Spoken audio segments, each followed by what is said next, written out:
As you know by now, Aaron Rodgers and the New York Jets set to part ways after this season.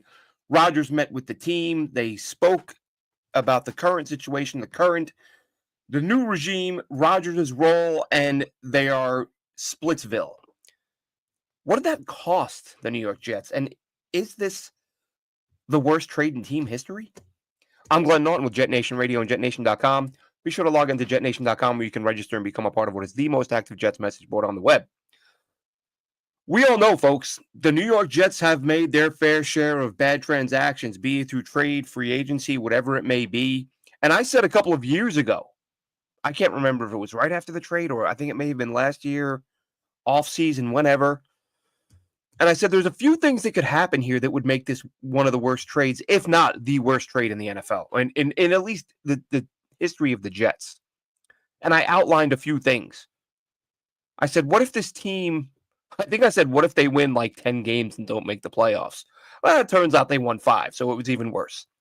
But the sort of the roadmap that I laid out and said what could make this one of the worst trades, if not the worst trade the Jets have ever made, is if the Jets don't make the playoffs. Check. Aaron Rodgers, because of his advanced age, suffers injuries or isn't as good as we'd expected him to be. Check. The Jets would pay Rodgers a ton of money. Check. The Jets would still owe Rodgers a ton of money after he leaves. Check. The Jets would then not have a quarterback to replace him with. Check. I mean, every single thing that could have been bad about this trade, that could have gone wrong about this trade, happened. And now we're seeing things that I hadn't even anticipated. For those of you who may have missed it, Quinnen Williams, Jets star defensive tackle, and spare me with the Quinnen sacks. Go away with that. He's a stud.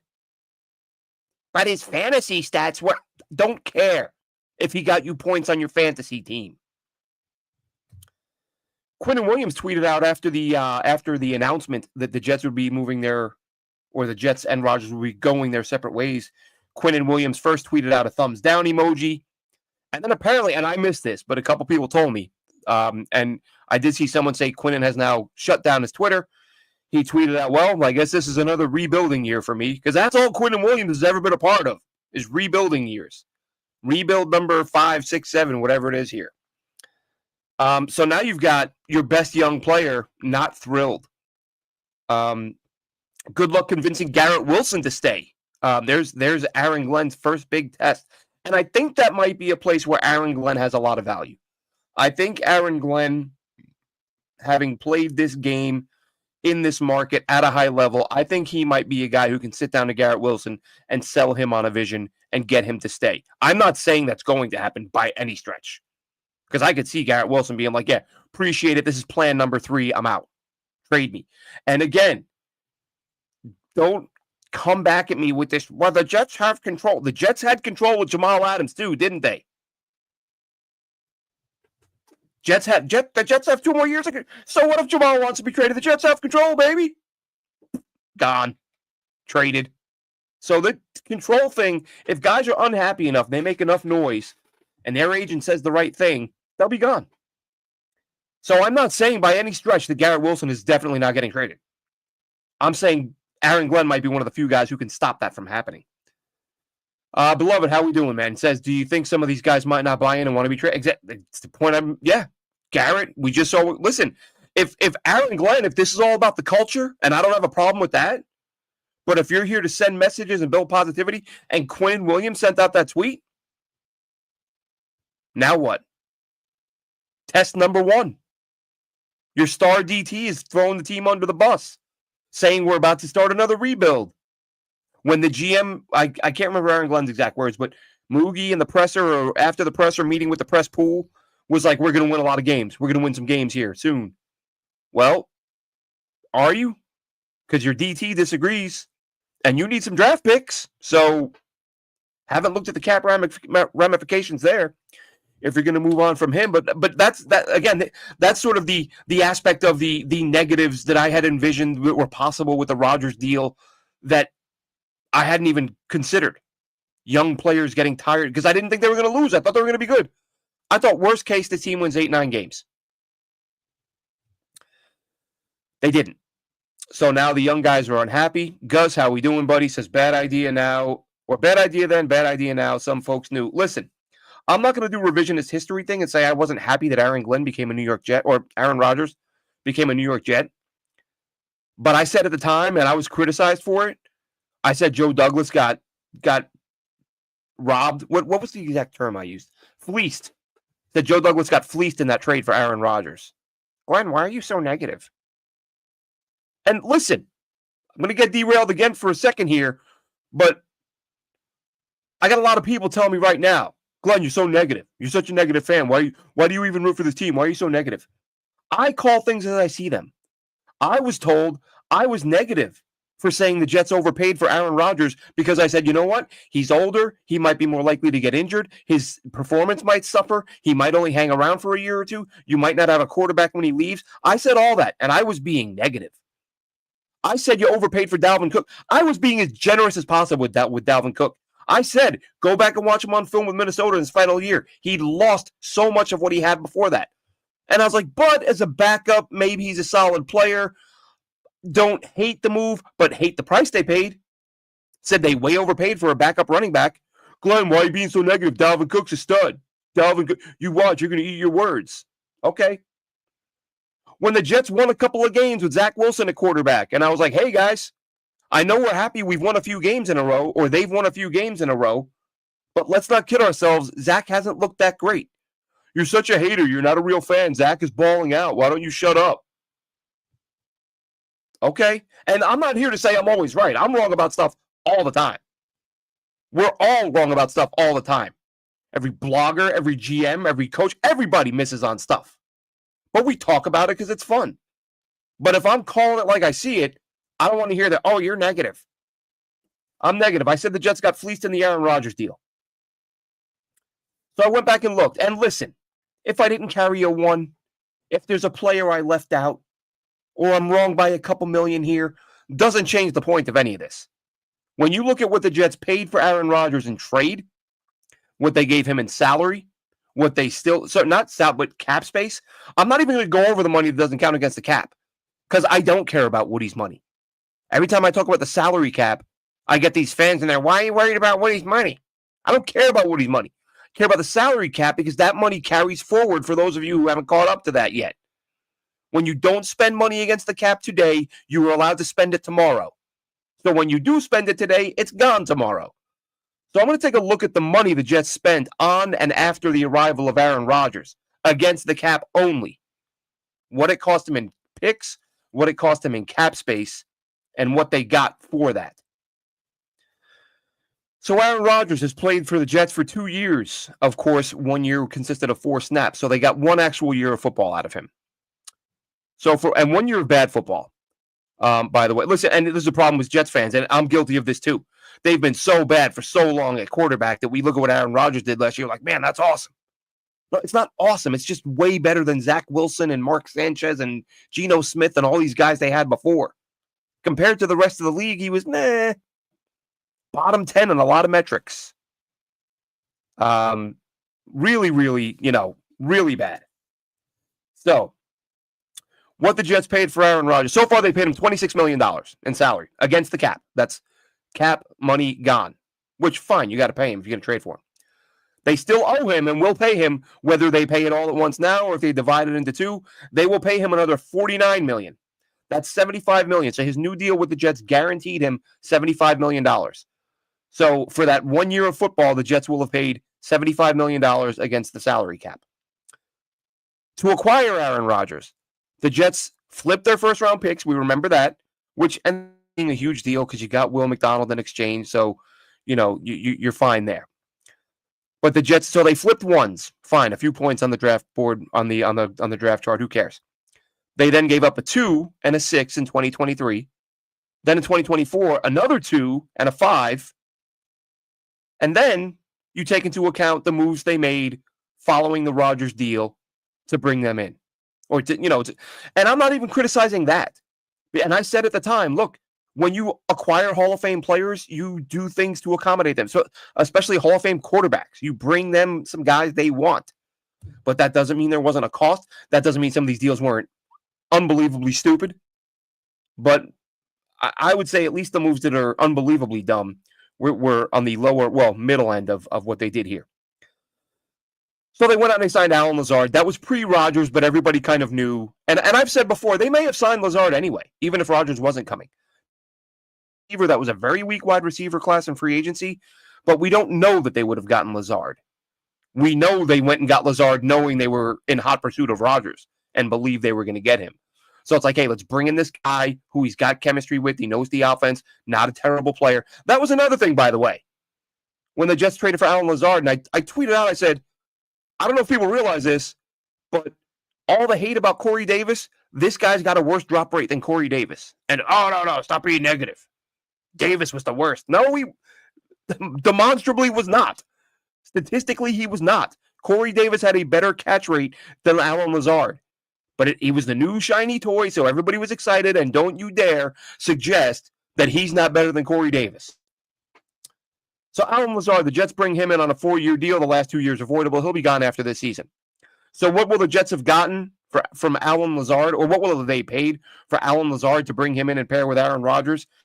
2 years, $22 million they have paid him against the cap to this point, and when they cut him this year, he will count for $6 million in dead cap. So $28 million for 2 years of Alan Lazard to pair with Aaron Rodgers. And I'm going in order of how much they cost, not when these guys were acquired, because next on the list, Davante Adams, who Woody Johnson traded for during this season, during his push to make the playoffs. The Jets gave up a third-round pick, which no other team in the NFL was willing to give up. That's why Davante hadn't been moved. You remember the Raiders were trying to trade him for weeks, and they didn't move him because they didn't have a buyer that was willing to give up a 3. Woody Johnson says, give him a 3. So they give him a 3. He comes in. The Jets end up over the course of the remainder of his contract for last season. Jets paid him $11 million against the cap.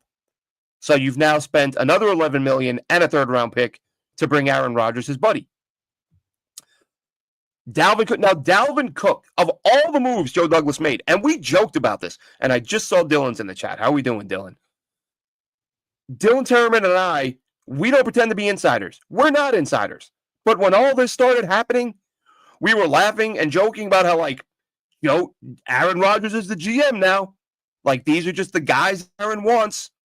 And then it was, 4 or 5 months later, the Athletic reports, Joe's not making these moves. Joe's, Rodgers is the de facto GM, and Joe Douglas, blah, blah, blah, blah. So these are moves to keep Rodgers happy. You bring in Lazard, $28 million he's going to cost you. Davante, $11 million. Dalvin Cook was the move that made the least sense of every single move of the Joe Douglas additions to make Aaron happy. Was like, you are paying a washed up backup running back $7 million against the cap. He'd been a free agent forever. Nobody made him a significant offer. He was begging the Dolphins to sign him, and they didn't. He probably would have gone there for $3 million. The Jets paid Dalvin Cook $7 million. And you see the footage of Aaron Rodgers like, hey, buddy, what's up? We got to get you in here. Whatever he was saying to Dalvin Cook, he was a big supporter of that move. Dalvin Cook, $7 million. Jets got nothing from him. Then you bring in Aaron's arguably his best friend other than Davante Adams, Randall Cobb. You gave him 1 year, $3 million. Not backbreaking, but this isn't just money, folks. These are roster spots, right? Randall Cobb was a guy who hardly saw the field. That could have been like a developmental UDFA who maybe would give you something beyond 8 or 9 catches, whatever Cobb had. Billy Turner, terrible player, $1.5 million and a roster spot. Again, you're getting to the bottom couple, Tim Boyle, trash QB, $1.1 million. But again, this is a guy who knew the system, who was friendly with Rodgers. Rodgers was comfortable with him. And let's not forget Nate Hackett. He was brought in to make Rodgers happy. Well, again, I think you could argue, because Saleh wasn't the best head coach on the planet, shocking. Robert Saleh had spoken glowingly of Hackett the year before when the Jets were getting ready to play the Broncos and Hackett was failing there. So maybe Hackett would have come in anyway. Let's even take him off the list. Let's say Hackett would have been hired anyway because Saleh didn't know what he was doing. And, better to hire guys that make you look good, right? And what better way to do that than to bring in Hackett? And And then Malik Taylor, who's, he's really like a practice squad guy. There's nothing there. I don't think he was on the roster for more than a couple of weeks, so that's not a big deal. But when all is said and done, the price for Aaron Rodgers, the price for 1 year of bad quarterbacking and 5 wins, what did it cost the New York Jets? And again, if I'm off by a couple bucks, that doesn't change. You hear this number? If I'm off by $20 million, it doesn't change the point. So the total tab for Aaron Rodgers for 1 season of bad football cost the New York Jets. Now, you say a first-round pick, but that was a flip, okay? But it cost them a first-round flip. It cost them 2 2s, a 3, a 5, a 6, and $126 million in cap space. That's what you paid for 1 year of Aaron Rodgers. I'm going to say it again. To have Aaron Rodgers win you 5 games over 2 years, the Jets paid $126.6 million to acquire Rodgers, to get his friend Allen Lazard, to get his friend Randall Cobb, to get his friend Devontae Adams, to bring in Dalvin Cook, Billy Turner, Tim Boyle. $126 million. And what, 1, 2, 3, 4, 5, like you're talking 7, 8, 9 roster spots that could have gone to guys who weren't friends with Aaron Rodgers, who may have been quality developmental. And look, they may have sucked anyway. None of that even matters at this point.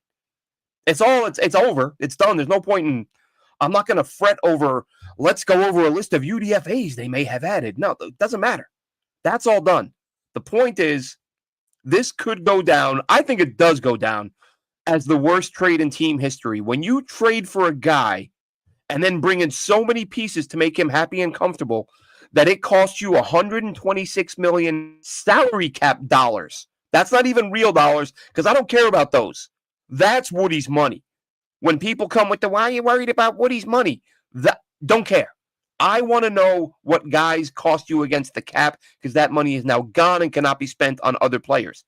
$126.6 million salary cap dollars, a first-round flip, 2 2s, a 3, a 5, and a 6, and you got 1 year of the 28th ranked passer in the NFL to win you 5 football games.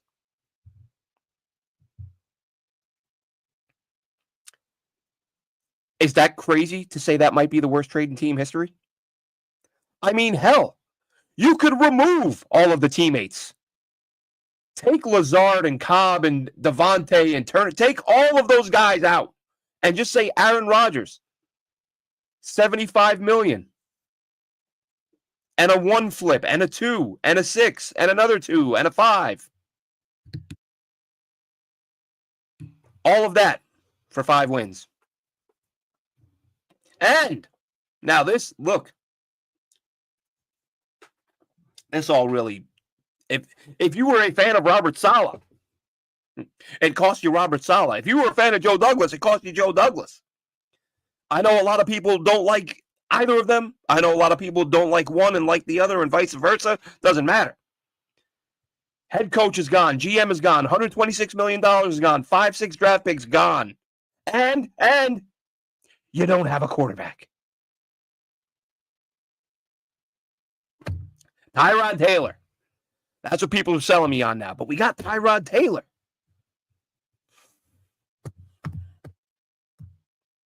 Great point in the chat here from Rich. Says, it ranks among the worst trades, but I don't blame them for trying to go for it. Absolutely not.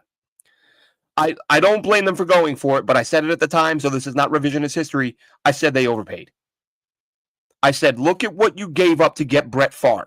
That's what you give up to get Aaron Rodgers. Because no matter how much Packers or Jets fans were trying to convince themselves, the Packers will just keep him. They won't trade him. Then what do we do? The Packers were not going to pay Aaron Rodgers $100 million to sit behind Jordan Love. And it was time to let Jordan Love play. They were trading Aaron Rodgers at any cost. They outweighted Joe Douglas and the Jets. Joe Douglas and the Jets panicked, or Woody Johnson and the Jets panicked, and they pulled the trigger and overpaid for Aaron Rodgers. I don't blame them one bit for going for it. I got in the euphoria too. The exact words out of my mouth to Dylan Terraman when we came on to break down the trade, I said, I'm happy with where the Jets are, but I'm not happy with how they got there. as in you overpaid for a 41-year-old guy or 40-year-old guy who's likely to get injured, who's likely to decline, who's not likely to hang around for very long. All of that happened. KD says, I wanted Derek Carr. We may have broke our playoff drought in 23. Listen, I wanted Carr. Carr's not been great in New Orleans, but you look at his numbers statistically, or yearly, you look at Carr's stats. The New Orleans has been like an outlier for it. Like the change of scenery, change of whatever hasn't worked out great. Now, you make a good point, KD, because I was on the Carr bandwagon too, and everyone told me he sucks, he's garbage, he's overrated, blah, blah, blah. I wanted Carr. He would have cost a little bit more, but you would have kept all your draft picks. And this was my biggest thing with Carr. You've got a quarterback for 5 or 6 years. I kept saying with Rodgers, you might only have a guy for a year or two. With Carr, you've got a quarterback for 5 years. And you can tell me he sucks, but I'm going to feel pretty comfortable saying that whoever is opening the season for the Jets at quarterback this year, I'm going to say there's about a 90% chance Carr is better than that guy. You might go out and get McCarthy, which I would love. That's probably my top choice right now. Of all the moves you could make, I would want that. I would want go get me McCarthy. Better than both of the quarterbacks in this class. He's already got a year of quality coaching under his belt. Like, bring me that guy. And then it's like, okay, fine, great. You've got a low-cost guy for the next few years that helps offset the Rodgers cap hits because they're the Rodgers cap hit is big. The Devontae cap hit will offset it. The Jets right now, someone said to me the other day, I see people talking about, we'll sign this guy and we'll add that guy. The Jets right now, I looked at ESPN the other day, it said they had $20 million. The Jets right now have $20 million in cap space. Cutting Rodgers is going to be a $42 million cap hit, and cutting Devontae will save 36. So you're still adding another 6. So if you're the Jets, you're sitting at about $14 million in cap space after those two moves. And there are other moves that can be made. I get that. And there will be. Guys will be cut. Lazard will be let go. That'll save you another 6. Mosley probably will be let go. That'll save you, I think, another 4. But it's not as if this team is in position to free up $60 million in cap space and they're just going to go on a spending spree. They just don't have a lot of money.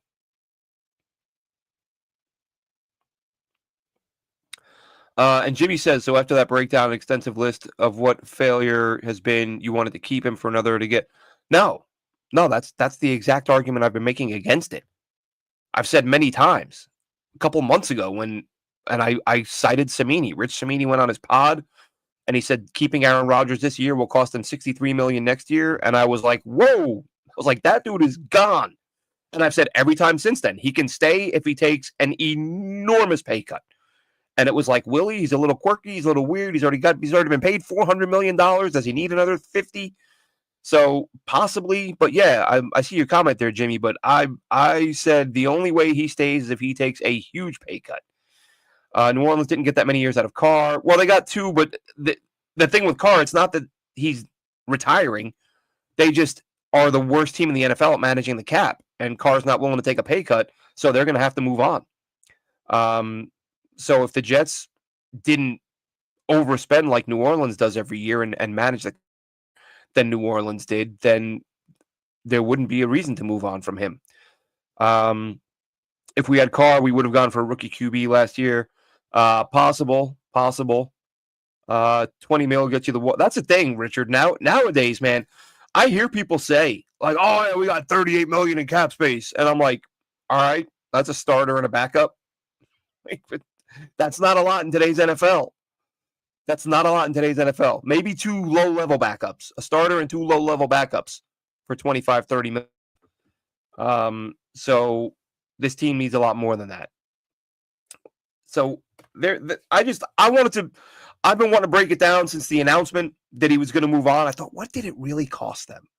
Like, not just what they gave up. Like, we all know the guys they brought in to make him happy, which, by the way, for those of you who may have missed it, and Dylan and I, we should be able to go Thursday. I don't know if you're still there, Dylan. I thought this was interesting. Woody Johnson addressing the media following the Aaron Glenn press conference. He said he was asked about all the stories in The Athletic over the past year, however long, all I mean, look, they've put out some crazy stories, crazy headlines. Woody's kid involved in personnel, Joe Douglas not really the GM, Robert Saleh not having a backbone, the team using video games for personnel decisions, which, by the way, isn't apparently isn't all that rare. How crazy is that? We'll talk about that too at some point. But so Woody Johnson was asked, "Hey, all these stories with the Athletic, Woody, what's going on? Is this stuff true?" Now, he didn't deny it. That was the word I was looking for. I was looking for him to say false. I was looking for him to say lies. I was looking for something along those lines. And what we got from Woody was, take it with a grain of salt. They exaggerated some of that stuff. It's hyperbolic. So it was all, at the very least, grounded in truth. Right? I mean, that's what exaggerations and hyperbole, that I use hyperbole all the time. You use hyperbole to drive home a point. When I say the Jets overpaid for a player and they gave him $1 billion, they didn't actually give him $1 billion. It's hyperbole, hyperbolic statements to drive home a point. But hyperbole, exaggeration, that tells me that when, and credit whoever asked, because I honestly, with all these crazy stories out of the Athletic, I thought to myself, there's no way anyone in the press pool is going to have the guts to go to Woody and say, "Hey, Woody, is this stuff true?" And they did. Woody, the Athletic, is this real or not? And Woody just said, it's exaggerated. Take it with a grain of salt. Now, again, as I've said many times on this show, I think relationships are a good way to test the validity or the how these comments are viewed. Oh, it's no big deal. They just exaggerated. So if you're in a relationship, and let's say somebody tells you, "Oh, I heard your significant other, they're like cleared out your bedroom and sold all your stuff on eBay."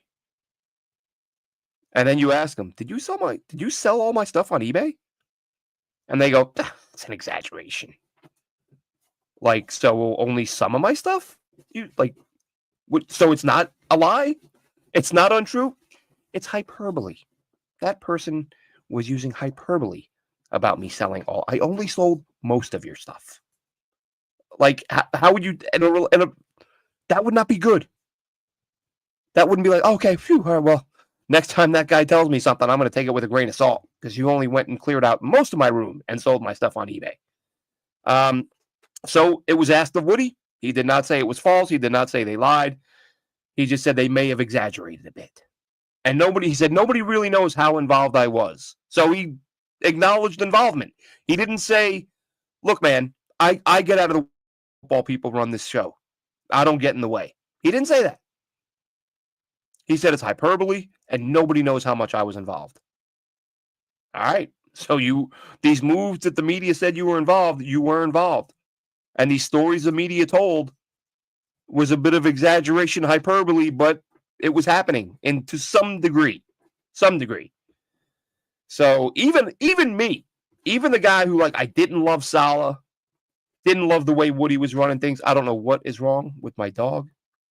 She's never the last 2 shows. She's trying to get in every shot. But as much as I did like Douglas, didn't like Saleh, I was like, well, I'm reading these things from The Athletic. I'm like, that doesn't sound legit. That sounds a little crazy. That sounds legitimate. I could see that happening. And you kind of go through. And it's weird because you're like, well, why would they lie about some stuff but not others? Like, if they have enough silliness from behind the scenes, they could just report that and not make stuff up. So I did wonder about that. But it seems it was just stuff they were reporting. And maybe some of it was exaggerated. And maybe some of it was hyperbole. But none of it was just made up lies. Which is, and I mean, that was the allegation, Jets Twitter and the Jet Nation forums, everybody with they're just making this stuff up. They're just trying to get clicks. None of this is real. None of this is true. Yeah. According to the owner, it's at least based in truth. Lauren says the Jets were desperate. Wilson sucked eggs, and Woody knew the team looked too good to throw in the towel and start again. Yeah, I don't disagree with that. And like I said, I was on board with Rodgers. I just thought it was a gross overpay. And then I thought Dalvin Cook was a really dumb move. And I thought that Randall Cobb was an unnecessary move. That's $10 million right there. The Devontae thing, I mean, I can't kill that because I loved it. But, I'm a fan getting caught up in the excitement of it. Looking back, it's like, were they really going to revive their season? I mean, look.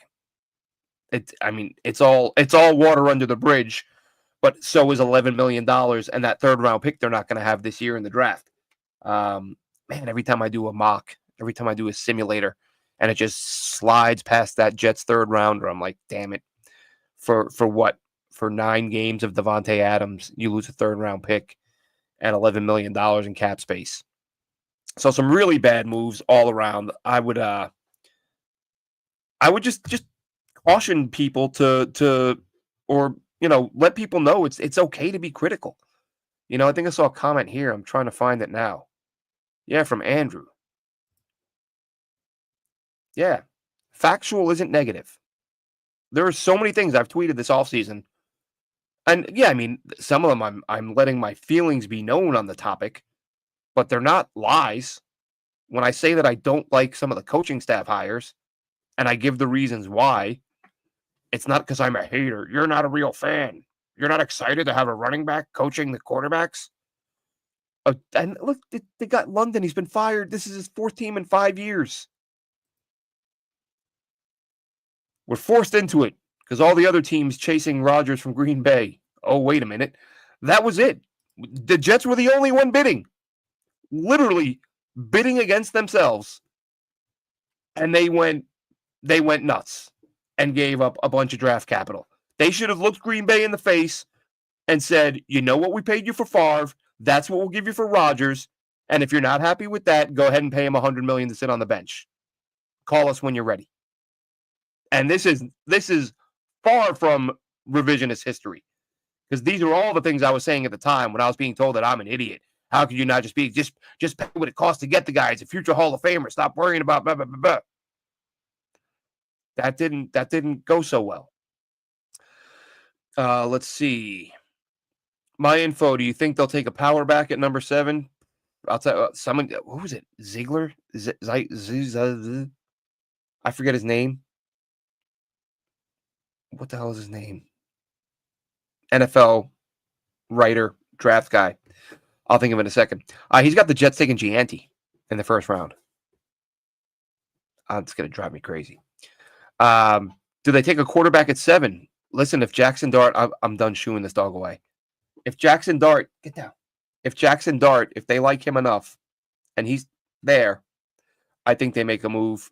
Again, is that an overdraft? I worry, and I've said before about the fact that it's such a one-read offense, and it's quick decisions, but it's because Kiffin does such a great job of scheming these guys open. It's like take the snap, drop back, let it rip. Guys are wide open. Same concerns I had with Justin Fields. Same concerns I had many years ago with Marcus Mariota. And anytime you talk about a big-time quarterback who's got dudes wide open all over the field. Yeah, Gianti, I get, Gus. It was the writer who I was trying to think of who projected Gianti. It's not a Zerline, is it? Zerline? Ziegler, something like that. Anyway, he says Gianti to the Jets at 7. I don't know. I don't agree with that. But I do agree again. Lauren saying the Jets were desperate. Wilson sucked eggs. He did. Wilson was terrible. You had to move on. But again, I said it months ago after watching Sam Darnold play quarterback and watching Geno Smith play quarterback. I'm done giving up on Jets drafted quarterbacks until I see them work with an NFL coaching staff. Zach Wilson worked with one this year. Who knows? Maybe he'll be in the UFL. Maybe Zach Wilson goes to the UFL and he really does just suck and no amount of coaching is going to help him. Possible. But until I see him with a Lance Zierlein, that's it. See, I think I was messing up Greg Zierlein. Lance Zierlein was the guy who projected Gianti to the Jets. But yeah, Wilson was terrible. He's not in Denver for much longer. They'll let him go, and we'll see where he lands. Lauren says she agrees. She thinks Woody let Green Bay fleece us because no one else wants. They could have gotten Green Bay to eat more. 100%, Lauren. 100%. That's what myself, and I know me and Scott Mason were of Play Like a Jet. We're, screaming that from the hilltops, and people were getting mad at us, and that's fine. We can all disagree. Like I said, I've been wrong. I've been wrong before. I will be wrong again. In the Rodgers case, though, I think there was some precedence when you see what they paid for Favre. When you look at the history, Rich Cimini mentioned this on his podcast earlier today. Look at the history behind quarterbacks who play well into their early 40s. Tom Brady, that's it. That's the list. One guy has done it. Nobody else. And the Jets gave up all that to get a guy entering as he was turning 40. Another piece from Rich Cimini that I thought was interesting.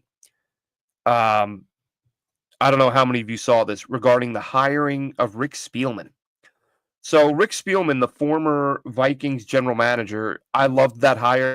I said I wish they'd made him the GM. And there's another thing I praised. That's another part of this, by the way. I feel like while I'm here, I may as well defend myself. I got all these people telling me how negative I'm being. I've said good things about what they've done this offseason. I really like the Glenn hire. The Steve Wilkes hire, that's fine. I have no problem with that. Dre Bly, now that there was I thought when they hired him, I'd read that he was on Aaron Glenn's coaching staff last year.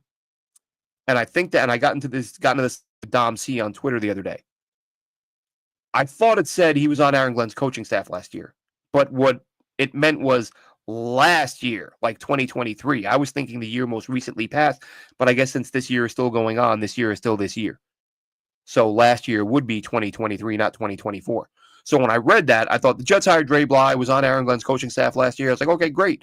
And I was like, I know, because when they hired Glenn, I'd look back, I'm like, I know that defense was like a top 10 defense. Good to hear Dre Bly's coming. I like Dre Bly just because I like the idea of bringing in guys who played the position at a high level that they're going to be teaching. Like all other things aside, that's the first thing I want to know. Can you do the thing you're teaching? Because that gives you instant credibility. We know Dre Bly can play corner. He was an elite corner in college. He was an elite corner in the NFL.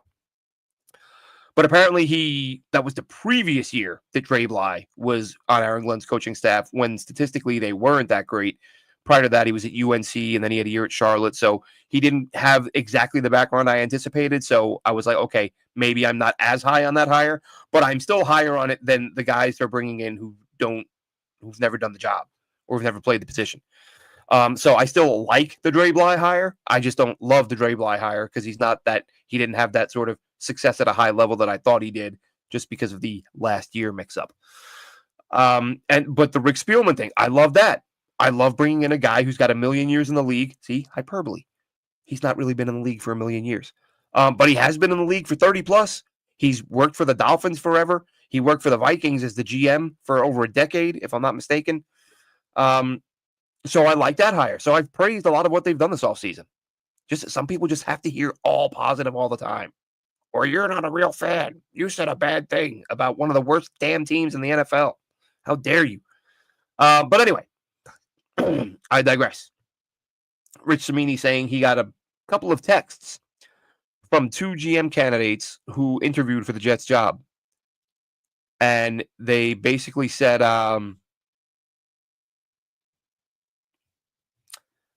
to Cimini, is this real? Like, is Spielman getting this job? And they didn't like that. Why?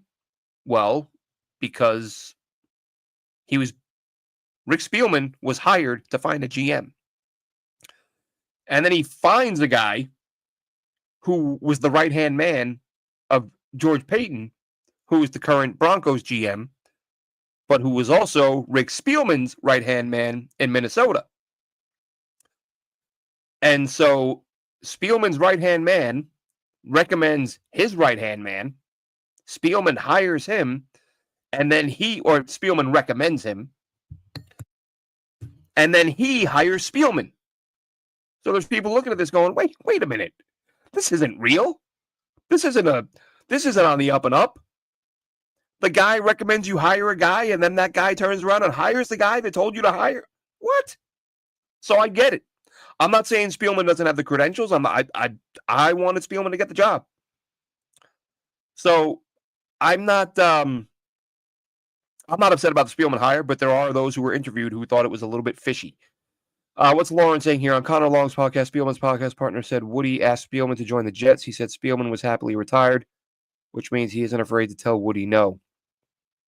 Yeah, that's Lauren. I've said before. I was a regular daily listener to that show. I still am.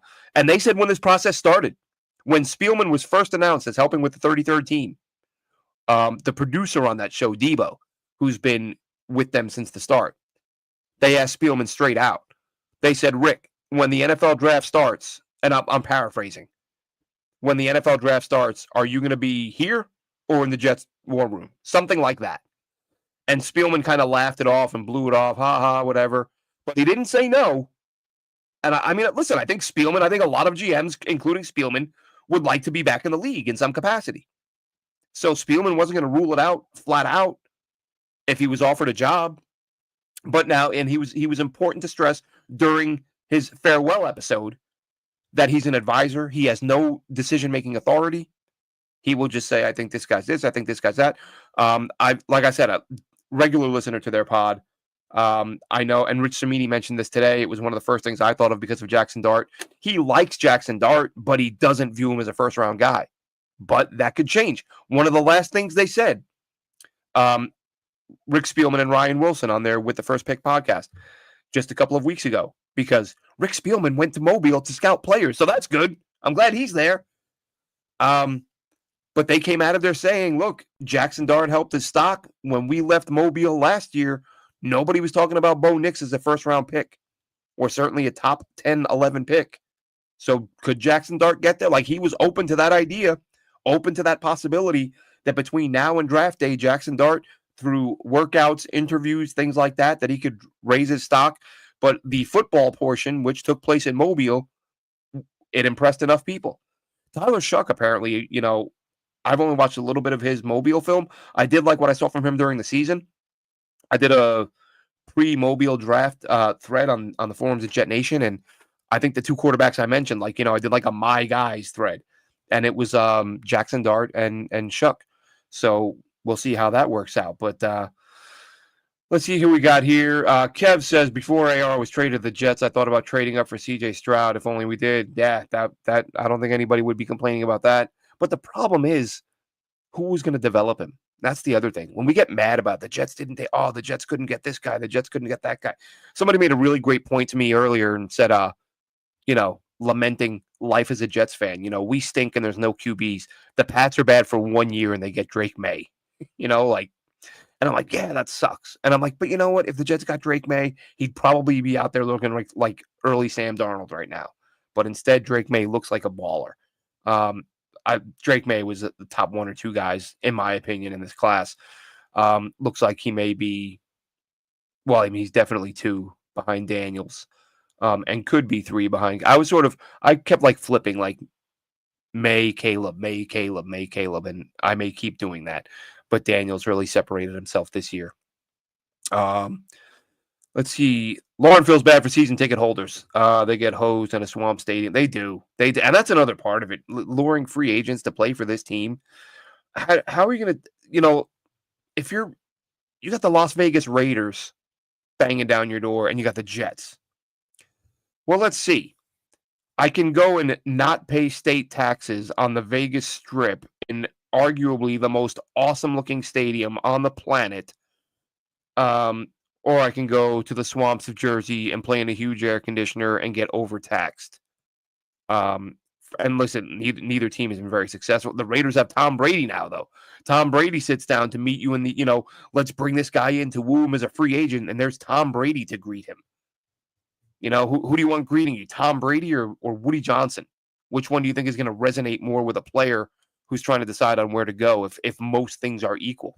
If the money's about the same and both teams kind of stink, but I'm willing to go to either one. Sunshine, no taxes, beautiful building, grim, dreary, miserable. And look, New York gets the 4 seasons. We get nice weather too up there. Don't get me wrong. But I don't know if anyone has ever spotted a cloud in Vegas. I'm not sure. I've only been to Vegas once. It was unsurprisingly hot and sunny. So that'll wrap this one up, folks. I wanted to come on and talk about the true cost of trading for Aaron Rodgers, which again, in case you missed it, in salary and draft picks, or sorry, shall I say, in cap dollars, the Aaron Rodgers trade cost the Jets for Aaron and his friends $126.6 million, 2 second-round picks, a third-round pick, a fifth-round pick, a sixth-round pick, and, of course, the flipped first-round picks, and the $2 million they had to throw away on Nate Hackett, but who cares because that doesn't count against the cap. Real quick, Lauren, imagine if they put a team in the UK. There's talk of there's been talk for years about the Jaguars coming to London. That's why they get a game every year, because I think they want the fans to build that allegiance, and then eventually when the day comes, move Jacksonville to London. Again, I would think you'd have to put them in dome. I don't know. The weather over here is not good. We get good weather. It's just very short notice and very short-lived. You can't rely on it. Like the last time I lived in the States and we lived in PA, you get a summer in PA, you can be like, let's make plans because we know it's going to be nice for the next few weeks. Over here, man, it's 87 one day and 53 the next. Hell, it's 87 1 minute and 53 the next. And it's sunny and it's raining and it's like interchangeably like that you can't keep up. So while I do like England, the weather is very unpredictable. You can just predict that it will be bad at some point during the day. Rich says, what are the odds of the Jets targeting Dart? I'd say pretty good. I don't know about targeting him at 7. But again, stranger things have happened. Gus doesn't like the NFL in London. I don't love it. I'll tell you, if the Jets suck again, I'm not going this year. Jets are coming to London again. They came last year. I went last year. Spent through the nose to watch them get their heads kicked in because that's what they do. And they should be a much worse team this year. So I'm not so sure I'll be going to that one. Well, if I do, it won't be in the field level again for all that goddamn money. Have a good one, Jets fans. Take care.